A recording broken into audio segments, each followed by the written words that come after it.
आप देख रहे हैं इंडिया टाउन न्यूज, भारत की बात।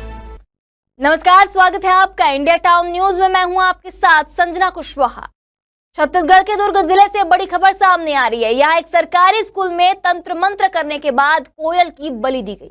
आपको बता दें, सुबह जब बच्चे और शिक्षक स्कूल पहुंचे तो प्रिंसिपल ऑफिस के सामने खून से सना पक्षी, नींबू और सिंदूर बिखरा पड़ा था। यह नजारा देखकर सभी लोग दहशत में आ गए। खास बात यह है कि इस घटना का वीडियो सोशल मीडिया पर वायरल हो चुका है, जिससे पूरे इलाके में अंधविश्वास और सुरक्षा को लेकर चर्चाएं तेज हो गई। तो क्या है पूरा मामला, देखिए हमारे इस खास रिपोर्ट में।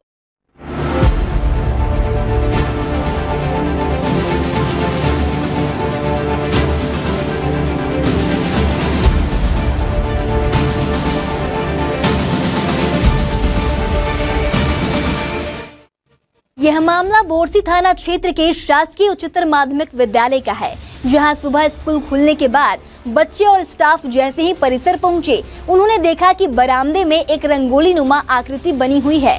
इसके भीतर तांत्रिक जैसे चिन्ह बने थे। बीच में खून से सनी एक मृत कोयल पड़ी थी। उसके चारों ओर नींबू और सिंदूर बिखरे हुए थे।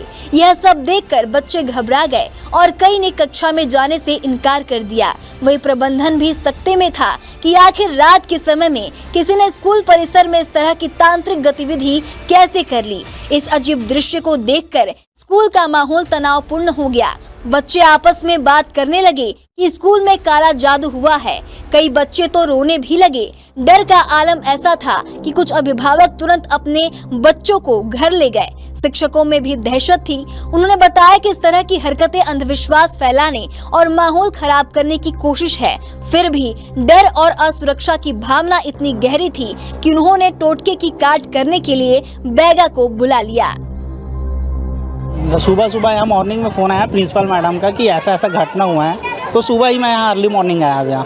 यहाँ आने से देखने से पता चला कि ये शरारती बच्चों का ही काम है, क्योंकि अभी आप देख रहे हैं रील्स में, भिलाई में भी यही केस हुआ है ऐसा। तो इसी कारण हुआ। फिर उसके बाद यहाँ से सुबह हम लोग थाना गए। थाना से 2 सिपाही लोग भी आए थे, उनके सामने ही सफाई हुआ था। लेकिन क्या क्या था उसमें? उसमें नींबू काट के था और एक मरा हुआ चिड़िया था। तो वहीं स्कूल के शिक्षकों ने बैगा को बुलाकर पूजा करवाई। बैगा ने कपूर अगरबत्ती जलाई और मंत्रोच्चारण करते हुए सिंदूर से टोटके की काट का दावा किया। इसके बदले शिक्षकों ने बैगा को भुगतान भी किया।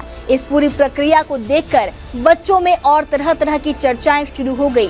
कई बच्चे कहने लगे कि अब सब ठीक हो जाएगा, तो कुछ और ज्यादा डर गए। घटना की जानकारी मिलते ही पुलिस भी मौके पर पहुंची। वहीं टीम ने पूरे स्कूल परिसर की जांच की और आसपास लगे सीसीटीवी कैमरों की फुटेज खंगालनी शुरू की। वहीं पुलिस ने खून से बनी आकृति पर पानी डलवाकर उसे मिटाया। फिलहाल यह स्पष्ट नहीं हो पाया है कि इस घटना के पीछे किसका हाथ है और इसका मकसद क्या था। पुलिस का कहना है कि जांच के बाद आरोपियों को चिन्हित कर कार्रवाई की जाएगी। सुबह मानिक स्कूल में मैडम लोग आते हैं 7:30 से 11:30। उन लोगों द्वारा बताया गया कि कोई पक्षी, कोयल पक्षी है, उनको मार कर जो है एक जादू टोना टाइप टोटका कर दिए हैं। हाई स्कूल स्टाफ रूम के सामने ताला लगा था उसमें, लेकिन बरामदा खुला है। तो उस बरामदा में वो घटना जो है हुआ था। और कौन किया, क्या किया, इस संबंध में हमको कोई जानकारी नहीं, उनको भी जानकारी नहीं है। उनका अनुमान है प्राइमरी मिडिल वालों का कि हम लोग तो 7 बजे आ गए थे, लेकिन ये घटना है रात में ही हो सकता है। और उसको देखने से बिल्कुल 100% लगता है कि ये कोई काला जादू नहीं है। ये हमारे आसपास कुछ असामाजिक तत्व हैं, इन्हीं की एक कृत्य है, जिसे हमने कई बार शासन को इस चीज़ को बोला गया है कि आसपास में कैमरे की व्यवस्था हो जाए। आज पुनः हम डीओ के पास जा रहे हैं कि भाई तत्काल वहाँ कैमरे की व्यवस्था हो जाए और जो बाउंड्री की हाइट कम है उससे बड़ा बनाया जाए। और पुलिस प्रशासन हमने निवेदन व्यक्तिगत रूप से किया हमने मीटिंगों में कि यहाँ पर रात को थोड़ा गश्त बढ़ाया जाए यहाँ पे, जिसमें कहीं ना कहीं कमियाँ हो रही है। और इसका संज्ञान हमने सम्मानीय हमारे विधायक मंत्री जी को आज दे दिया। हम दोनों ने जाके, उन्होंने बोले मैं इस पर कार्रवाई तत्काल करूँगा। तो कुल मिलाकर दुर्ग के सरकारी स्कूल में हुई यह घटना लोगों को सोचने पर मजबूर करती है कि आखिर आज के समय में भी अंधविश्वास किस कदर समाज को जकड़े हुए। पुलिस जांच में सच सामने आने के बाद ही पता चलेगा कि इसके पीछे कौन लोग हैं और उनका मकसद क्या था। फिलहाल यह घटना बच्चों और अभिभावकों के लिए डर और चिंता का कारण बनी हुई है। अब इस मामले में आगे क्या होगा और क्या नहीं होगा, ये तो आने वाला वक्त बताएगा। हम आपको सारी अपडेट देते रहेंगे। देखते रहिए इंडिया टाउन न्यूज, भारत की बात। नमस्कार।